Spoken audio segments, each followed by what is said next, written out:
Mm, you are live. All right. Hey, everybody. Welcome. Give people a minute or two to join us, and then we'll get started.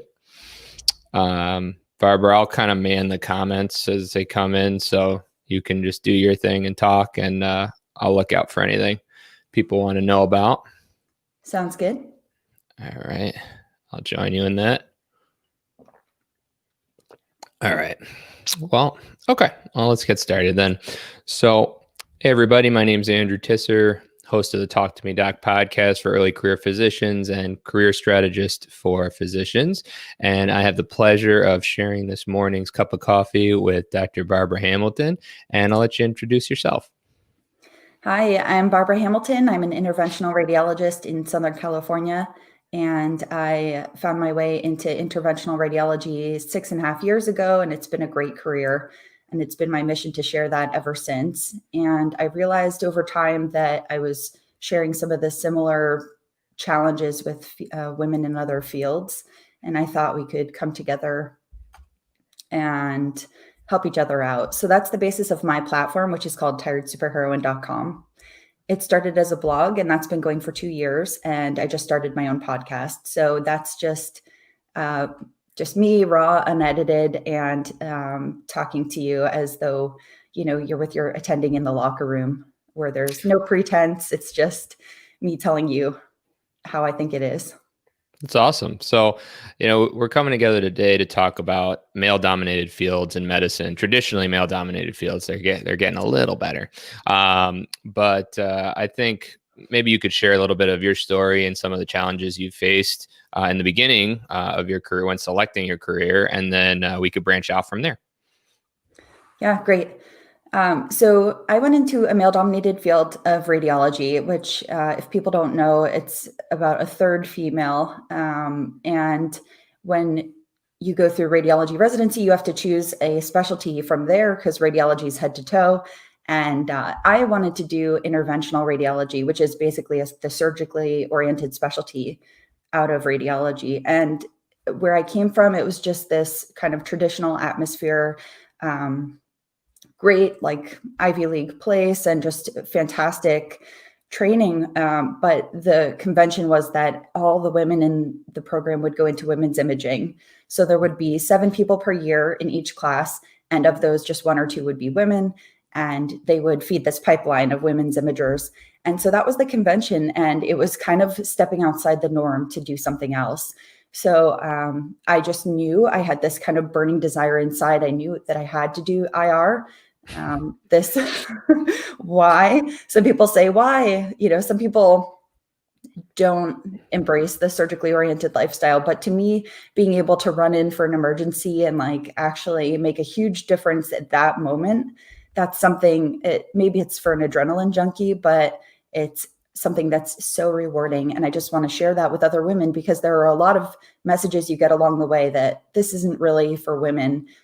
And so at that time when I was making this big decision, I didn't have a family, but that's always in the back of everyone's minds, like you're a woman, you're going to reproduce, which is not true for everyone. And even if you do, I mean, that shouldn't be the deciding factor in your career. So that's the basis of my platform. Well, that's great. I mean, it's crazy to think about it. It's 2021 and people are like, no, you got to do something easier, which is absurd. Some people will. And it's, the term benevolent sexism is perfect for this. There are lots of older people. And when you're coming up in medicine, it's hierarchical. Everyone knows better than you. Of course, you're going to listen to what they say, but you also, so that's why I think it's especially challenging for people entering medicine and specifically these fields. Yeah, I mean, benevolent sexism, and then still there's overt sexism, unfortunately. And when it comes to some of these procedural specialties, I think it's worse, in the surgical specialties, especially. But we're exaggerated. Oh yeah, absolutely. We're seeing more and more ratios favoring female to male in medical school classes, yet we're not seeing that at the residency level. So I think my first question is, and pardon anything I don't know about this topic, because I'll agree that I don't know enough about it. But my first question is: so you're an up and coming medical student, excuse me, and you're looking towards your specialty choice, and you're hearing some of these messages. Maybe you want to be a surgeon, maybe you want to go into orthopedics or something, and the answer is, well, don't you want to have a family or something along those lines? So how do you advise some of these up and coming medical students when it comes to specialty selection, because it's a real concern? You hear it on Twitter every day. It's amazing. Like you said, it's 2021. I cannot believe it sometimes. So what I advise people to go take a look at what I've written. I write about this at Tired Superheroine, the blog, and it became the basis for my book. So 2 years into writing, I had kind of taught myself to edit like crazy. That was a really good experience. And then out of that came my book, which is called Save Lives, Enjoy Your Own, Finding Your Place in Medicine. And this is a user's guide for that woman, and also for other people who don't fit inside the typical medical box. They don't fit the typical profile of an orthopedic surgeon or a plastic surgeon or an ENT has a few more women, but all these procedurally oriented and male dominated fields. I want to urge women to not just settle for something, because I think that's at the heart of a lot of the issues that we're dealing with now. We have more than 50% of the talent pool is women coming out of medical schools. If you and I want to have a good surgeon, when we need one, we need women to go into those fields. And we can't have these old cultural expectations and biases feeding in. I mean, it's really damaging. It's damaging people's early careers, and it's just not right. So I'm standing against it. And so the book it's like a user's guide and how to figure out where you fit in, where your people are, even if you don't look like them. So for example, when you walk into your typical interventional radiology department, you expect to see men. I've had a lot of people tell me I'm the first female IR they've ever worked with or maybe ever met. So there are you take the good with the bad. I think it's actually been a fun aspect of my career. You get to just surprise people all the time. Like, yes, I'm the IR and I'm going to embolize your pelvis. And, and it's really exciting work. So I think all these fields where you get to use your mind and your hands, you get to diagnose and you get to treat. I mean, they're just incredible. And I don't want women to miss out on that. I just want it to be an example, someone who's not a society president or something like that, somebody who's just showing what everyday life is like as a woman in IR or a woman in a procedurally oriented field. Yeah, I mean, that makes a lot of sense. I think, thinking back to my own medical school experience, one bad attending could turn you off from an entire field, right? It's so true. And we see it all the time, when I advise medical students, it's, did you hate the specialty or did you hate the toxic environment you were working in, right? So, but we see it a lot that medical students, especially female medical students, will hear a lot of these messages from their male attendings. Oh, well, you're going to work a lot of weekends and you're not going to be home with your kids. And like you said before, some women don't want children, and that's not an absurdity in 2021. So even that comment can be damaging. It's like, right. I'm more than my reproductive organs. And yeah, so I have fallen prey to that myself. I mean, on my platform, I want to talk about what it's like to be a mother in medicine. At the same time, I don't want to alienate people who have zero interest. I have close friends who have zero interest in being mothers. Sure. And we, of course, need to normalize that as well.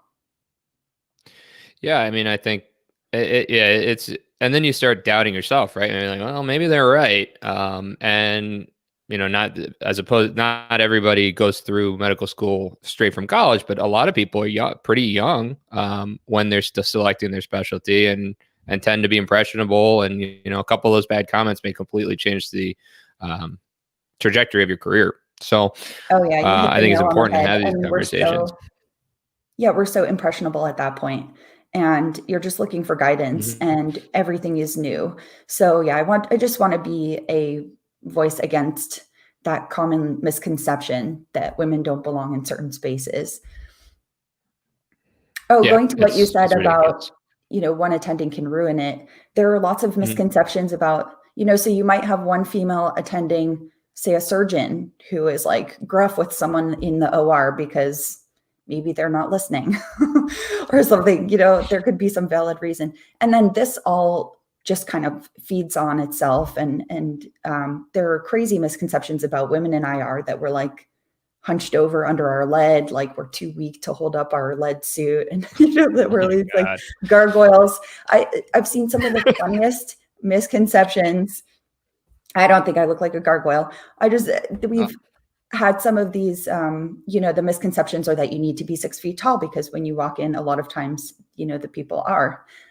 There's just this stereotype in IR. It's that you need to be from some elite physician family. I'm not. You need to be hyper competitive. I mean, I've actually written about how it's a beneficial thing sometimes to stand out.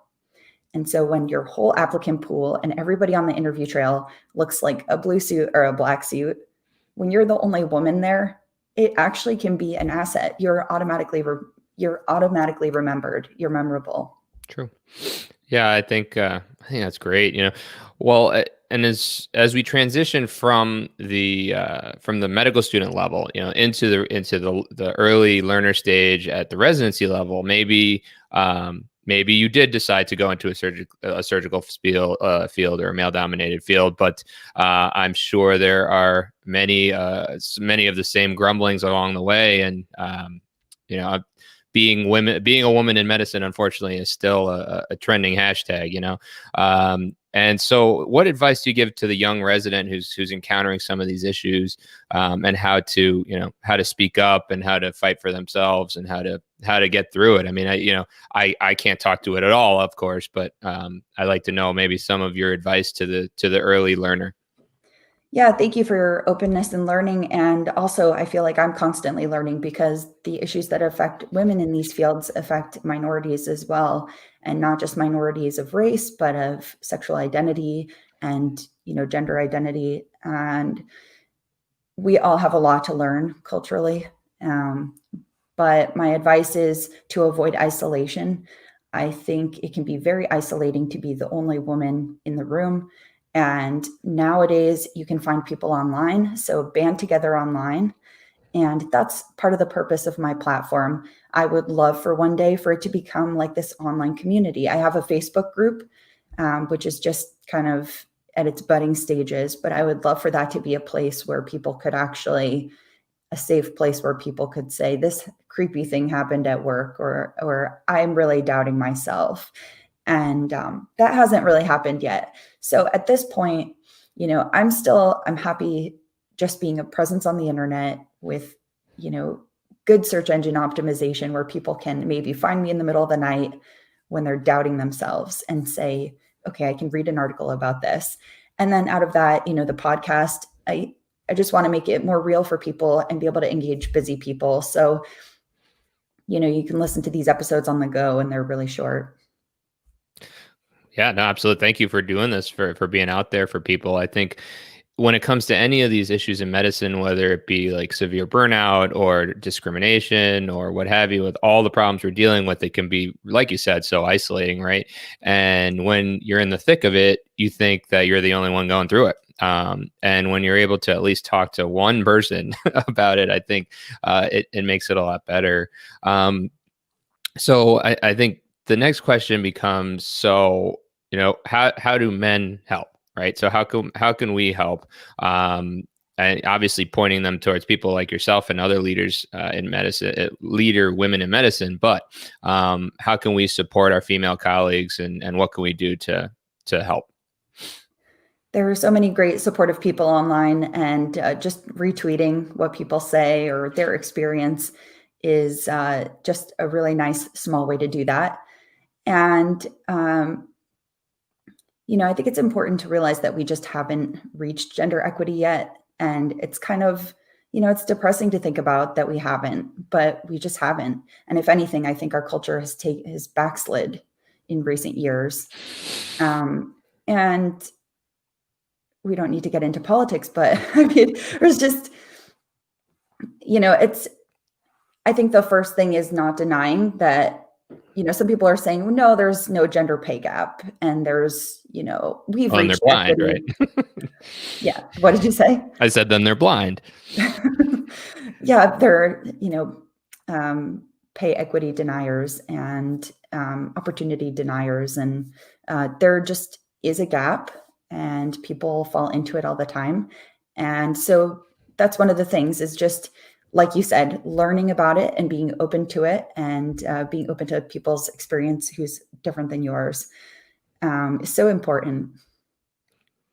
Yeah, absolutely. And I think especially, that we're seeing is at the residency learner level, we're seeing a lot more female program directors and taking high positions in academia, where women can really cling to their leaders. But this just popped into my head, so it doesn't flow. But the you see also from other staff in the hospital, some of these misconceptions and issues as well, like, oh man, female doctors are so like disorganized, or like they're all over the place. I hate where I see this in the ER. I've heard it before Oh, from she's like, scattered, oh yeah, fragile. yeah, yeah. These Oh, are I all like very working with gendered the terms. male docs way better because they know how to make a decision, or just Oh my garbage, gosh. So just you're trash hearing like that. But you see it all the different time, stuff. right?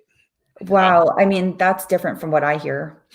That's, yeah, it's painful to Stupid, right? hear. It's painful to hear. So yeah, one of the things that you can do as a male physician is to try to reality test that. It's really hard, because if there is a group of nurses or technologists standing around talking like that, I mean, it's hard to just break into that and be like the white knight. But yeah, I mean, what do you do in that situation? And then I don't know if you teach residents, but like, do you see residents standing by listening to this? I think it's so damaging. So maybe if you are in a position where you're educating residents, taking them to the side and saying, that is gender biased, please, kind of encouraging them not to internalize that. Yeah, I mean, I've now worked at probably like 10 hospitals or something like that. I've heard it at Wow. many, many hospitals. Wow. And and emergency medicine is not, traditionally a male dominated field at this point. I've worked, most half my residency class was female and a lot smarter than me, but but I do see it. I do hear that nonsense all the time and try to challenge it, but that's nurses and other techs and other things. Unfortunately, a lot of people have said things like that, and I just don't know where it comes from. Honestly, I really don't. Because So these are hard. female nurses, right? Like these are not male nurses saying this. These are female nurses. So I really don't know where that comes from. Yeah, and I think that's really damaging too. This notion of female on female violence, and that we just hold each other down. I mean, there are plenty of examples of how that's not the case. Mhm. And like, for example, my whole platform is to support women and not tear them down. But it's really painful to hear anytime people say that cultural trope. It kind of takes the wind out of your sails. Um, I Maybe it's not an answerable question today, but Probably not. do you work with trainees? Yeah, I have some. We have a small family medicine program where I work, so Mhm. I work occasionally with some all level residents. Uh, Not I'll often, have to of ask our course. emergency medicine residents if they're hearing things like that. And so in my department, it's a bit different. I'll just share my experience. Sure. When I am at my trauma center or at the smaller hospital, these two hospitals I work at, I'm the only IR that day. So I'm their only choice. And then I'm the only radiologist at the smaller hospital that given week on a given week. Mhm. So maybe that's why I'm not hearing these things. And the other thing is, I encourage people to just be as good as they possibly can be. Because, okay, there are so many aspects to this, but there's the internalized misogyny, the internalized racism that people who don't fit in the box are facing. But if you can put your head down when you hear something like that, and just, this is going to sound so trite, but at every stage, like, just be as good as you possibly can, almost like in an insolent way. Like, I'm just going to laser focus on these patients I'm serving and what I'm doing, because a lot of it is cultural noise, and I don't think it's going anywhere for a while. So I do think, it's harder for women in these fields sometimes. But I just want to show the other side that it's so rewarding. It's just so worth it. It's not like I'm over here in Southern California, like struggling. So I've been chief of interventional radiology for, they promoted me while I was coming off maternity leave. That's how badly they needed leadership in the section. And I thought that was really progressive. And of course, it's to my credit too. You know, I had been making steps to improve things in the department. So like I had demonstrated some leadership capability. And now I'm actually stepping into the largest leadership role ever. I'm going to be chair of my department. Wow. So of radiology, which is over IR. And I'm excited about that. I mean, there are some aspects of the position I don't even know about yet. So I'm just going to step in and learn. And that was some great leadership advice that I heard lately on a call I was on last night with the University of Virginia put on this great webinar with Geraldine McGinty. She's the first female president of ACR, the American College of Radiology. And she had some great leadership advice. And it was around that, like, just take more risks. And I know in my career, taking risks has always been, it's been pretty rewarding. Yeah, I think all that you said, you know, be the best you can be, and take more risks is, you know, I think we see a lot as well, which is unfortunate that like women in some leadership positions just like, well, you know, it was the right place at the right time, or like there's nobody better to do the job. You're like, no, you were awesome. That's why you got the job, right? I've fallen into that too. I mean, I described my ascension into leadership as like falling into it. But I mean, I'm only 6.5 years into my career. I mean, you don't have many department chairs who are that young or that inexperienced. So I'm a fan of both schools of thought. You know, you can fill a leadership void, and why not you? And but I agree. I mean, owning your strengths, even when people are trying to tear you down at times. And this is not to say people are tearing at us all the time, because it can sound really dire. And a lot of people might say, well, why bother? So yeah, I mean, that's very true. I think, yeah, you know, you're there because of your own merit. And then, you know, all external factors are really kind of irrelevant at this point. So, and the other thing I wanted to touch on, before we run out of time is that, so what about the, you know, when it comes back to women early in their career, or medical students or residents that are concerned about balancing family life with some of these, you know, there's call, there's weekend work, there's all, sure. You know, but you know, what do you say to them that maybe are a little apprehensive because they are concerned about how they're going to balance it, not because they're, you know, their minds were poisoned that they need to think about that, but it's just a real concern. It's practical, right?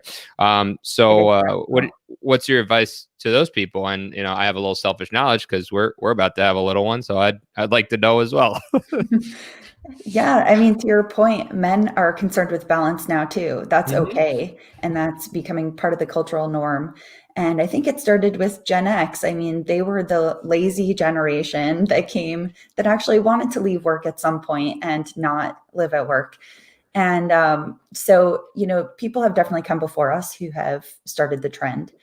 And that's why I write about work-life balance. I want to show just one model of how this can exist. You know, like I can be on call for a week around the clock. And when my husband is home, that's easy. And when my husband goes out of town, that's less easy. But I show the mechanics of how that works in my family. And for example, with people who want to have a family, I think it's important to have like a full battery of caregivers. So pre-COVID, we had this most amazing nanny, part-time nanny. And she would be with us usually 20 hours a week, but it could be 40 hours a week if my husband was away or if I was working really, really hard. And, you know, we haven't had her because of COVID, because of safety. And now, I mean, my child is 3, so he goes to school, which is really daycare. And that's been a whole new issue to grapple with. You know, is it okay that we put him in school? But there's 2 of us, and parenting is a lot of work. And so the bottom line is you have to decide what's right for your family. And so I talk about all these things on the blog. You know, how do you have a list of 5 different caregivers you can call when the first one falls through and the second one and the third one? Or who can I call at 2 a.m? Like I have a splenic embolization and I just need somebody to come over and sleep on the couch for a few hours. Like these are all the things that you can work through, but I swear it's worth it. It just is. And medicine is hard. No matter what field you choose, it's going to be demanding. And so you might as well do what you like. I felt called to medicine and called to my specific field where I could use the visuospatial reasoning and think in 3D and like use my hands to help people. And so I'm not going to not do that just because there are some extra hurdles or roadblocks or challenges. And I would encourage other people, to think that way too. You will figure it out. The other piece is that as physicians, we have so many resources. So, we're not making $60,000 a year. We're making more than that. And you can, with those resources, you can easily figure this out. There are single parents who are figuring this out. So it's very, to use Marie Forleo, it's very figure outable. Yeah, I mean, I think that's great. Those are great points. And, we've talked about offloading some things. I've talked about it before, time is the most valuable resource we have, right? So if you're doing something you really don't enjoy, but you could maybe offload it for a fraction of what your hourly rate would be, it's probably a good idea, especially when there's children involved. So just a couple of questions to get to know you a little bit better before we sign off here. So like, if you have any time to do things for fun, what do you like to do? Well, I've become a writer in my spare time, and this platform has absorbed a lot of my mental space. And pre-COVID, I used to like, it's the winter, I used to like go snowboarding. Being outside, hiking. I live in Palm Springs, so we have these beautiful mountains here, and it's very seasonal. So just traveling was amazing when that used to be a thing. Yeah, remember that? That was fun. We're dreaming of going to Norway next. Cool.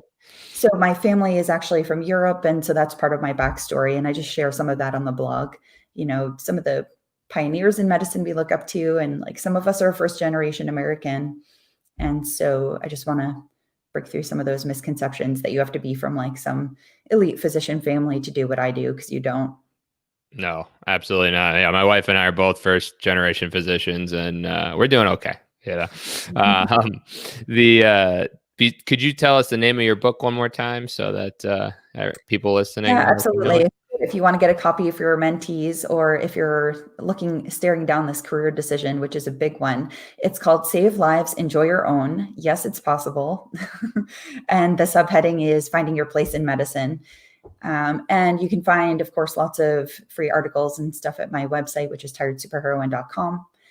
And I have a recording you can get if you sign up for my email list, which is a talk I recorded. I was meant to speak to the medical student scholars at the Society of Interventional Radiology meeting. And I put together this talk on a lot of different failures that I stumbled over on my path to becoming a physician leader. And I just thought they nicely demonstrated how you don't have to be perfect to be a leader. You don't have to be chief resident to be you don't have to be on a certain trajectory. And despite how cringeworthy some of these failures are, it's just part of the process. And so I wanted to demonstrate that. And so people can get that at my website. Awesome. If you just scroll down, there's some headphones and you can get it there. Cool. Very, very cool. And then if you could just give one single piece of advice to women early in their career, what would that single piece of advice be? Please don't settle for something because some burnt out physician or some physician who hasn't walked in your shoes says that you should do something easier. So pay attention to the work you'll be doing, the patients you'll be serving, and let that guide you.